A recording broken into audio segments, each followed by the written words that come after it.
Shalom. Sebelum kita melanjutkan ibadah kita, mari kita berdoa di dalam hati. Kita berdoa.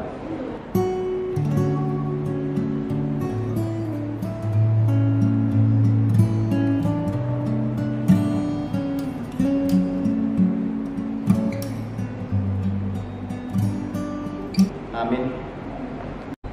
Kita bernyanyi.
Di dalam nama Allah Bapa dan nama anaknya Tuhan Yesus Kristus dan nama Roh Kudus yang menciptakan langit dan bumi. Amin. Sebab aku yakin bahwa baik maut maupun hidup, baik malaikat-malaikat maupun pemerintah-pemerintah, baik yang ada sekarang maupun yang akan datang, tidak akan dapat memisahkan kita dari kasih Allah yang ada dalam Kristus Yesus Tuhan kita. Haleluya.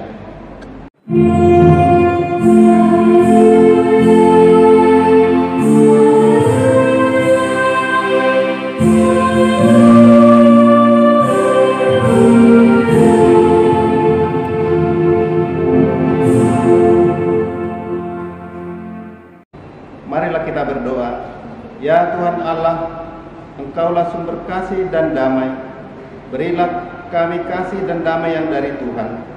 Lindungilah hamba-Mu melawan tipu daya si iblis, agar mereka terlepas dari pencobaan dan ketakutan.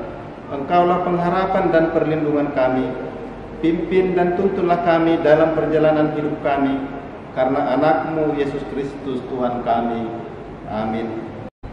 Kita bernyanyi. Hukum Tuhan untuk kita pada minggu ini adalah titah kelima. Titah kelima, hormatilah ayah dan ibumu, supaya lanjut umurmu di bumi yang diberikan Tuhan Allahmu kepadamu. Maksudnya adalah kita harus takut serta kasih kepada Allah. Sebab itu, jangan kita menganggap remeh terhadap orang tua kita, terhadap pemerintah, dan terhadap orang yang lebih tua. Jangan kita menimbulkan kemarahan mereka, tetapi hendaklah kita selalu menghormati dan mengasihi mereka, menuruti dan menyenangi hidup mereka, serta senantiasa berbuat baik kepada mereka. Marilah kita bersama-sama memohon kekuatan dari Tuhan. Ya Tuhan Allah, kuatkanlah kami untuk melakukan sesuai dengan hukum-Mu. Amin. Kita bernyanyi.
Marilah kita merendahkan diri untuk mengaku dosa kita.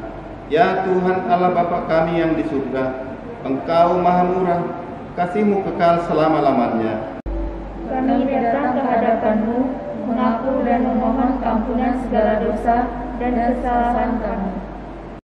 Tataplah kami dengan berkat kasih-Mu, serta ampunilah dosa kami di dalam penebusan anak-Mu Tuhan Yesus Kristus, Juru Selamat kami. Amin.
Janji Tuhan akan pengampunan dosa kita. Sebab biarpun gunung-gunung beranjak dan bukit bergoyang, tetapi kasih setiaku tidak akan beranjak daripadamu, dan perjanjian damaiku tidak akan bergoyang. Firman Tuhan yang mengasihi engkau. Kemuliaan bagi Allah di tempat yang maha tinggi. Amin. Kita bernyanyi.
Marilah kita membaca firman Tuhan yang ditetapkan untuk minggu ini sebagai epistel pada ibadah kita yang tertulis dalam kitab Keluaran pasal 18 ayat yang ke-17 sampai dengan yang ke-23. Kita baca secara responsoria. Tetapi mertua Musa menjawabnya, tidak baik seperti yang kau lakukan itu. Kau akan menjadi sangat lelah, baik engkau baik bangsa yang beserta engkau ini, sebab pekerjaan ini terlalu berat bagimu. takkan sanggup engkau melakukannya seorang diri saja. Jadi sekarang dengarkanlah perkataanku, aku akan memberi nasihat kepadamu, dan Allah akan menyertai engkau. Adapun engkau, wakililah bangsa itu di hadapan Allah, dan kau hadapkanlah perkara-perkara mereka kepada Allah.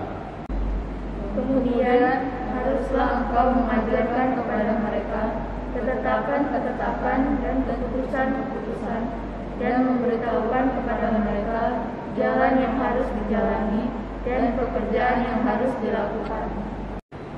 Di samping itu, kau carilah dari seluruh bangsa itu orang-orang yang cakap dan takut akan Allah, orang-orang yang dapat dipercaya dan yang membenci kepada pengajaran suap.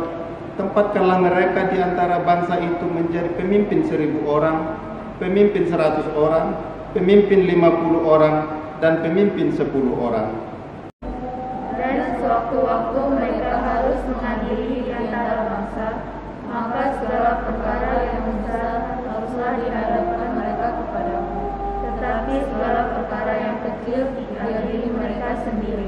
Dengan demikian, mereka meringankan pekerjaanmu, dan mereka bersama-sama dengan engkau turut menanggung-nya. Jika engkau berbuat demikian dan Allah memerintahkan hal itu kepadamu, maka engkau akan sanggup menahannya, dan seluruh bangsa ini akan pulang dengan puas senang ke tempatnya. Demikianlah firman Tuhan. Berbahagialah orang yang mendengar firman Allah serta memeliharanya. Amin. Kita bernyanyi.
Marilah kita bersama-sama mengaku iman kepercayaan kita, sebagaimana teman-teman seiman di seluruh dunia, kita bersama-sama mengucapkannya.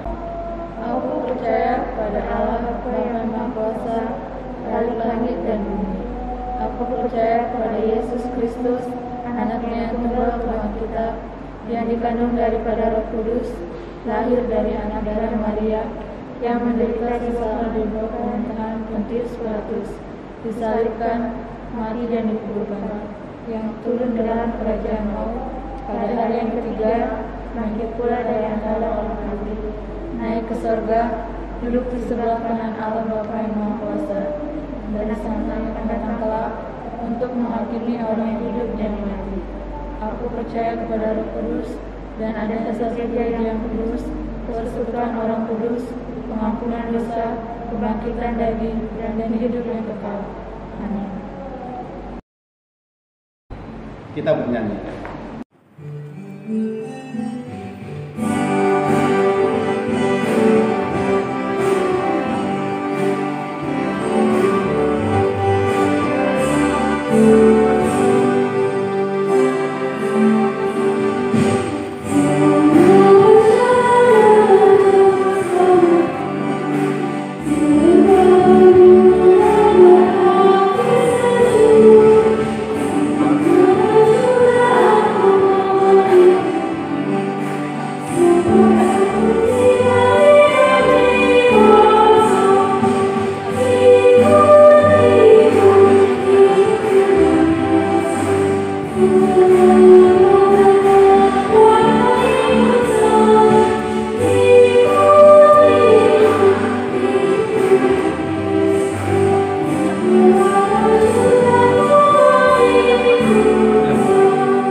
Kita berdoa.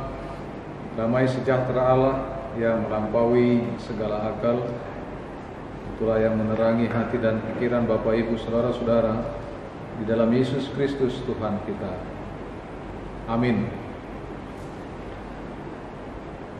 Bapak Ibu yang dikasihi Tuhan Yesus Kristus, saudara-saudara sekalian, kabar baik yang menjadi khotbah minggu kita pada hari ini tertulis dari kitab Injil Markus pasal 10, dimulai dari ayat 35 sampai dengan ayat 45, dan saya akan membacakan keseluruhan ayat tersebut untuk kita sekalian. Lalu Yakobus dan Yohanes, anak-anak Zebedeus, mendekati Yesus dan berkata kepadanya, "Guru, kami harap supaya Engkau kiranya mengabulkan suatu permintaan kami." Jawabnya kepada mereka, "Apa yang kamu kehendaki aku perbuat bagimu?" Lalu kata mereka, "Perkenalkanlah kami duduk dalam kemuliaan-Mu kelak, yang seorang lagi di sebelah kanan-Mu dan yang seorang di sebelah kiri-Mu." Tetapi kata Yesus kepada mereka, "Kamu tidak tahu apa yang kamu minta. Dapatkah kamu meminum cawan yang harus kuminum dan dibaptis dengan baptisan yang harus kuterima?"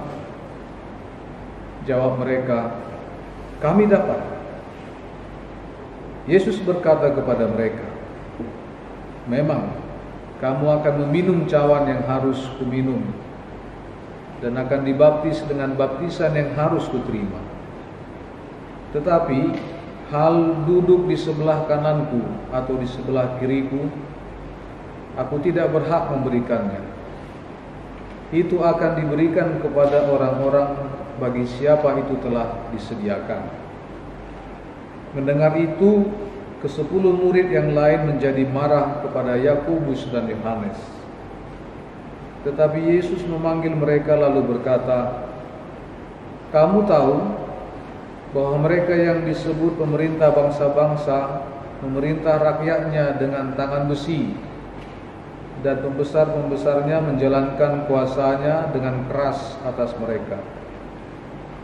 Tidaklah demikian di antara kamu. Barang siapa ingin menjadi besar di antara kamu, hendaklah ia menjadi pelayanmu. Dan barang siapa ingin menjadi yang terkemuka di antara kamu, hendaklah ia menjadi hamba untuk semuanya. Karena Anak Manusia juga datang bukan untuk dilayani, melainkan untuk melayani dan untuk memberikan nyawanya menjadi tebusan bagi banyak orang." Demikian Bapak Ibu saudara-saudara, bahwa pemahaman para murid, khususnya 2 orang yang bernama Yakobus dan Yohanes, kerajaan yang dibawa oleh Yesus Kristus merupakan kerajaan politis atau kerajaan yang bersifat dunia. Kemungkinan pemahaman ini dipengaruhi ketika mereka melihat dan menyadari betapa banyaknya yang mengikut Yesus. Begitu luar biasanya khalayak ramai berbondong-bondong, dan bagaimana Yesus mampu untuk menyembuhkan, bahkan memberikan kehidupan lewat makanan dan kesembuhan atas penyakit bagi banyak orang. Jadi bayangan mereka, imajinasi mereka bahwa sebentar lagi akan ada sebuah kerajaan, dan kerajaan itu adalah kerajaan yang ada di dunia ini yang seperti yang ada secara politis. Namun sebagaimana kita tahu bahwa kerajaan yang dibawa oleh Yesus bukanlah kerajaan politis atau yang bersifat duniawi, tetapi kerajaan damai sejahtera yang bersifat melayani untuk semua orang dan bagi banyak orang. pemahaman yang demikian bahwa ada bayangan kerajaan yang akan dibangun oleh Yesus adalah kerajaan politis, sebuah kerajaan yang mengimbangi kekaisaran Romawi pada waktu itu, mempengaruhi Yakobus dan Yohanes mendekati Yesus tanpa diketahui oleh murid lain. Mereka mencoba memakai kesempatan karena bayangan kemegahan dan kehidupan yang akan dialami kelak, membisikkan sesuatu yang dia dan yang mereka inginkan mungkin sudah ada selama ini ketika pengamatan mereka lakukan melihat orang banyak yang mengikuti Yesus. Mereka meminta posisi di samping Yesus yang nantinya menjadi seorang raja di tengah-tengah kehidupan dunia ini. Mereka membisikkan sebuah permintaan tanpa diketahui yang lain agar mereka mempunyai posisi khusus untuk mendampingi Yesus yang akan menjadi pemimpin yang disebut raja pada waktu yang akan datang di tengah-tengah kehidupan dunia. Namun sebagaimana kita sudah baca tadi, Bapak Ibu Saudara-saudara, bahwa respon dari para murid setelah mereka mengetahui itu, akhirnya mereka mencoba untuk memberikan reaksi, dan itu pun langsung ditengahi oleh Yesus Kristus. Pemahaman kita bahwa para murid belum memahami tentang kerajaan atau sebuah pemerintahan yang akan dibangun Yesus adalah benar kalau kita katakan mereka tidak memahami sebenarnya hingga pada konteks dari nats khotbah kita pada minggu ini, bahwa mereka mengikuti Yesus masih dengan punya bayangan kerajaan atau pemerintahan yang akan dibangun adalah pemerintahan yang bersifat dunia atau politis. Nah, sehubungan dengan itu, maka ketika mereka meminta sebuah posisi yang tinggi, dan itu diartikan Yesus menjadi pemimpin, dari sanalah akhirnya pemahaman bagaimana model pemimpin yang diinginkan oleh Tuhan Allah, yang diinginkan Kristus, yang terjadi dalam kehidupan kita orang Kristen. Saudara-saudara yang dikasihi Yesus Kristus, Yesus tidak pernah melarang setiap orang percaya punya cita-cita menjadi seorang pemimpin. Setiap kita, Allah tidak pernah melarang untuk bercita-cita menjadi pemimpin. Apakah kita menjadi pemimpin dalam sebuah perusahaan, pemimpin dalam sebuah pemerintahan, pemimpin dalam sebuah kelompok atau komunitas, sah-sah saja semua kita mempunyai keinginan bercita-cita menjadi seorang pemimpin. Namun perlu kita ingat dan perlu kita pahami, model yang dikatakan pemimpin oleh Yesus adalah model yang untuk melayani. Jadi bagi Yesus, bagi Kristus, bagi kekristenan kita, model kepemimpinan dinasihatkan Yesus adalah kepemimpinan yang melayani. Kalau mau kita simak dari ayat 43 sampai dengan ayat 44, di sana sangat jelas dibicarakan siapa ingin menjadi besar, maka dia harus menjadi pelayan. Siapa ingin menjadi terkemuka, hendaknya dia menjadi hamba untuk semuanya. Menjadi pelayan, menjadi hamba untuk menjadi seorang pemimpin atau menjadi seorang yang besar, bukan berarti kita menjadi orang yang tidak punya harga diri sehingga nantinya bisa menjadi pemimpin. Itu juga tidak benar. Tapi kalau Yesus berkata hendaklah menjadi pelayan, hendaklah menjadi hamba untuk semuanya, intinya Yesus mengatakan kalau engkau menjadi seorang pemimpin, kalau engkau menjadi seorang yang besar, engkau harus dikenal orang banyak. Engkau harus mampu merangkul semua sendi-sendi kehidupan masyarakat. Tidak hanya dalam atau fokus kepada hal yang seperti kita inginkan, tapi kita juga mau mendengarkan apa yang mereka inginkan atau lingkungan yang seperti apa yang sedang ada di sekitar kita. Bagi Yesus, model seorang pemimpin adalah harus dia mampu untuk turun, memahami segala sesuatu yang terjadi di luar dirinya, mampu dikenal oleh orang lain, mampu juga untuk mempengaruhi orang lain, mampu mendengarkan orang lain, mampu untuk berkorban. Kalau tadi dikatakan menjadi hamba untuk semua, itu artinya ada kerelaan mau berkorban. Sebab posisi seorang hamba itu sangat menderita sekali di satu sisi dalam perlakuan yang dia terima dari orang lain. Jadi seorang pemimpin harus melewati itu supaya dia menjadi kuat. Dia harus mengalami apa yang namanya perasaan berkorban. Tapi kalau ada orang yang bercita-cita menjadi pemimpin, tapi dia tidak mau memberikan sesuatu atau berkorban soal waktu, tenaga, kemampuan untuk orang yang akan dia pimpin, manalah mungkin orang akan mengingat, dan manalah mungkin orang akan menjadi terpengaruh dengan apa yang dia inginkan. Terlebih dan secara khusus ketika dia mengatakan dirinya ingin menjadi seorang pemimpin. Nah, karena itu sekali lagi Yesus mengatakan, menasihatkan, silakan menjadi pemimpin, tetapi menjadi pemimpin yang harus melayani. Sekali lagi, menjadi pemimpin yang melayani berarti kita menjadi orang yang terlebih dahulu dikenal orang. Kita mau supaya orang juga merasakan kehadiran kita. Yang berikut, Bapak Ibu, saudara-saudara yang dikasihi Yesus Kristus, menjadi seorang pemimpin bisa terjadi di luar dugaan kita. Kalau tadi kita boleh pinjam kalimat Yesus pada ayat 40, dia berkata,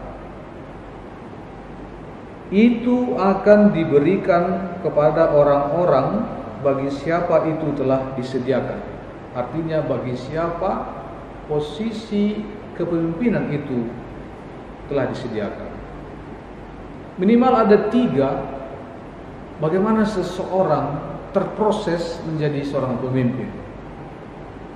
Pertama, ada orang menjadi pemimpin memang karena telah ditentukan oleh Allah atau ditetapkan Allah menjadi seorang pemimpin. Ini tidak bisa dihalangi oleh apapun dan siapapun. Kalau Allah sudah memilih, maka tidak ada yang bisa untuk merubah. Seperti Simon Petrus yang dipilih dari antara 12 murid menjadi pemimpin para murid. Kalau kita mau menyimak karakternya Simon Petrus, dia menyangkal Yesus sampai 3 kali. Dia tipe orang yang emosional. Dia tipe orang yang mudah sekali tidak percaya, tetapi mudah juga untuk percaya dan menyesali segala kesalahan-kesalahan.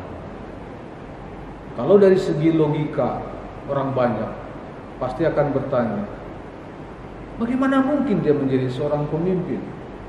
Tapi ketika Tuhan, ketika Kristus telah menetapkan, memilih dia menjadi pemimpin, maka Simon Petrus tidak akan ada bisa yang membantah. Karena itu, ketika Allah bertindak, maka seseorang yang telah dipilih oleh Allah, dianya pasti akan menjadi seorang pemimpin. Itu hal pertama yang perlu kita pahami, Bapak Ibu saudara-saudara sekalian, bahwa ada seseorang menjadi pemimpin karena memang ditentukan oleh Allah. Namun ada hal kedua. Seseorang bisa menjadi pemimpin karena pengaruh dirinya terhadap orang lain. Artinya dia bisa mempengaruhi orang banyak. Ada karisma di dirinya. Apakah dia pintar berpidato, atau apakah dia pandai bergaul, berkata-kata, bercakap-cakap, ataukah dia pandai untuk mengambil hati orang banyak dengan sebuah karya yang nyata? Yang pasti bahwa seorang pemimpin bisa saja terjadi ketika karismanya sangat disenangi orang lain. Ada nilai diri yang disukai oleh orang banyak, dan ini tidak semua orang memiliki. Ada orang tidak perlu banyak bicara, tapi orang lain begitu tertarik untuk mengikut dan memilih dia menjadi seorang pemimpin. Nah, ada hal ketiga, ketika kita tidak menyangka seseorang bisa jadi pemimpin. Artinya dari segi karakter, dari segi kehidupan, dari segi fisik, kita tidak pernah punya imajinasi atau bayangan dianya itu akan menjadi seorang pemimpin. Dia punya keterbatasan ini itu, kita bisa kasih tahu beberapa kelemahan-kelemahannya, beberapa kekurangannya. Mungkin kita bisa menghitung atau menuliskannya menjadi daftar yang begitu panjang. Tapi tiba-tiba ketika kita tahu dan kita sadari menjadi seorang pemimpin, kita akhirnya bilang begini, kok bisa ya? Nah, hal ketiga, seseorang bisa menjadi pemimpin karena diizinkan Allah dipilih menjadi pemimpin. Ini harus kita terima, bahwa seseorang bisa saja kita anggap tidak layak menjadi seorang pemimpin, tetapi kalau Tuhan mengizinkan dia dipilih menjadi seorang pemimpin, maka ini pun tidak ada orang yang bisa untuk membantah. Ketika orang banyak sudah memilih, mengadakan pilihan, dan Allah bekerja melalui orang banyak, dan seseorang yang kita tidak sangka-sangka layak untuk menjadi seorang pemimpin akhirnya terpilih menjadi seseorang yang jadi pemimpin, maka inilah yang kita maksud tadi, hal ketiga, bahwa pemimpin itu bisa saja yang diizinkan Allah terpilih menjadi pemimpin.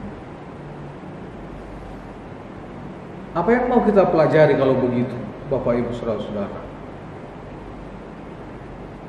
Bagaimanapun prosesnya, bagaimanapun cara terpilihnya, apakah tadi otoritas Allah yang bekerja, yaitu Allah yang telah memilih, atau apakah kita punya karisma sehingga kita menjadi seorang pemimpin, atau hal ketiga, apakah kita memang karena diizinkan oleh Allah dipilih orang banyak menjadi pemimpin?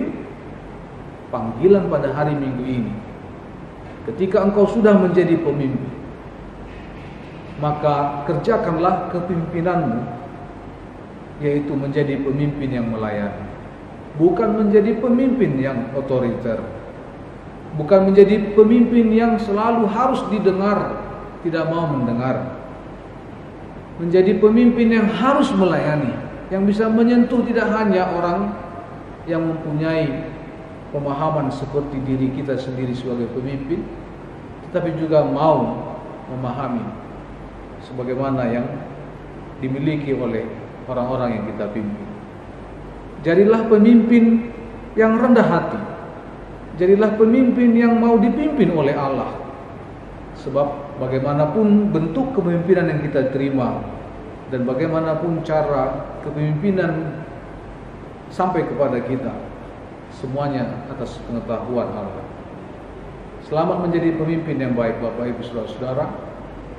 Jadilah pemimpin yang melayani dalam segala aspek kehidupan. Amin. Kita berdoa. Hingga hari ini Engkau telah memimpin dan sedang memimpin kami. Bahkan untuk ke depan, kami percaya kepemimpinan Roh Kudus mengantarkan kami, ya Tuhan, untuk lebih baik lagi menata kehidupan kami masing-masing.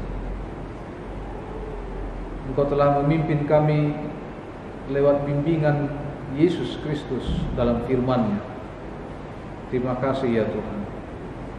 Biarlah kami menjadi besar di dalam nama-Mu, dengan terus meletakkan hidup kami, harapan kami, nyanyian doa, permohonan kami, dan segala keluh kesah kami hanya di dalam nama Yesus Kristus, Tuhan Juru Selamat kami. Bantulah kami ya Tuhan, jika pada saat ini pun kami memiliki posisi jabatan seorang pemimpin, supaya kami juga memimpin dengan baik, memimpin dengan fokus kepada pelayanan, dan mengingat bahwa posisi itu Engkau sendiri yang mengaruniakan. Janganlah kiranya ada jemaat-Mu, janganlah kiranya pribadi kami menjadi pribadi yang congkak, yang sombong, tinggi hati ketika berada pada posisi sebagai seorang pemimpin. Bahwa posisi itu harus kami syukuri sebagai kesempatan yang baik untuk membuktikan kebesaran Tuhan yang hadir dalam hidup kami, yang menjadikan kami menjadi orang besar, yang membuat kami menjadi pemimpin di antara rekan-rekan, di antara orang lain untuk banyak kegiatan.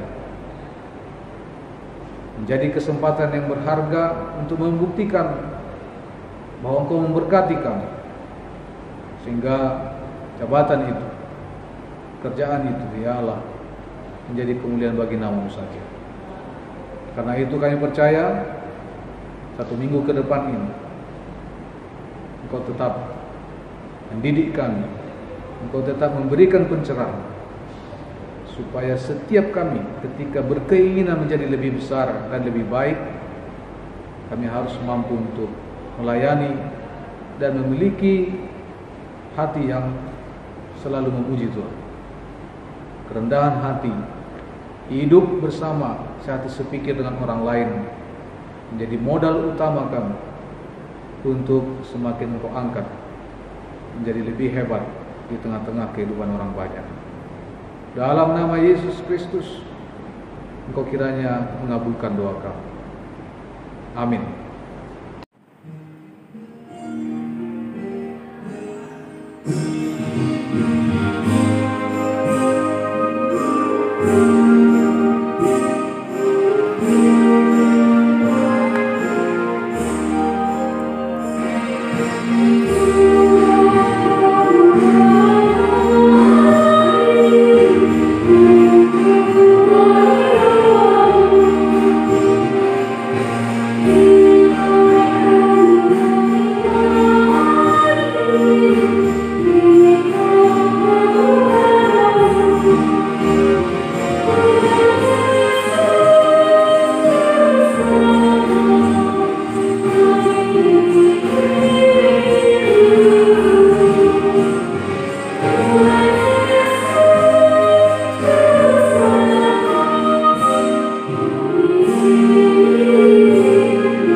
Marilah kita berdoa untuk menyerahkan persembahan kita kepada Tuhan.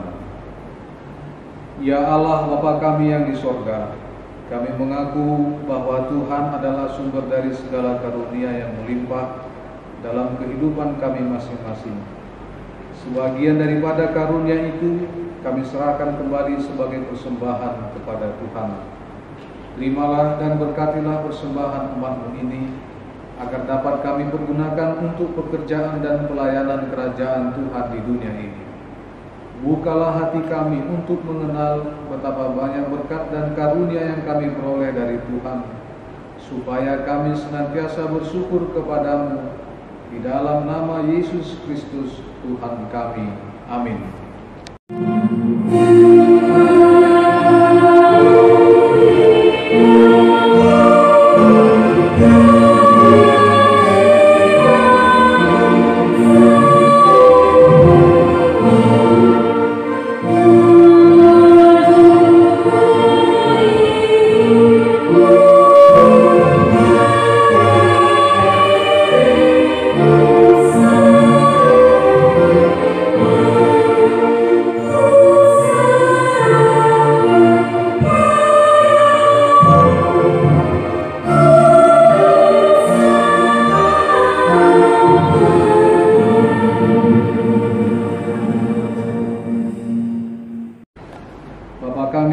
surga, dikuduskanlah namamu, datanglah kerajaanmu, jadilah kehendak-Mu di bumi seperti di surga. Berikanlah kami pada hari ini makanan kami yang secukupnya, dan ampunilah kami akan kesalahan kami, seperti kami juga telah mengampuni orang yang bersalah kepada kami. Dan janganlah membawa kami ke dalam pencobaan, tetapi lepaskanlah kami daripada yang jahat.